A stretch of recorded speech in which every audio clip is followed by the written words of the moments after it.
My name is Jim Simpson. Jason Parkerson and I started this company in 2012 as a local company supplying Tennessee beef into the Tennessee market.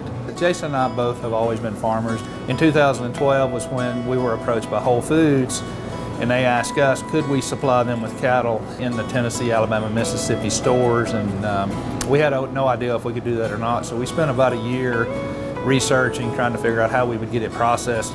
We ended up acquiring a processing plant in Lexington, Tennessee, and then it grew from not just a Whole Foods relationship, but into selling to restaurants and also selling to the retail side as well.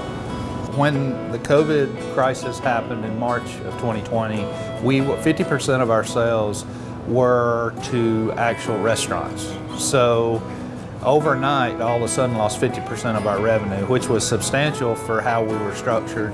So there was a lot of scratching our heads going, what are we going to do? Thank goodness we had already started the e-commerce line of business, but we weren't ready. That's when the federal government announced their coronavirus fund and how much they were going to send down to the state levels to continue the supply chain and to enhance the supply chain. So the timing of that was really amazing that it happened the way it did. One of the things we had to do was open a new facility in Knoxville, Tennessee to allow us to be able to get things out on a timely manner, have the proper cooler space, to have a USDA cut room, and to also have a freezer space here to freeze our products that go out e-commerce. We were able to acquire a new roll stock machine. It gives us a different marketing angle with the retailers. We can give them a package that has a very nice look, labeled up nicely, and then it also has a much better shelf life. The other side of that fund that we were able to utilize was the business disruption fund.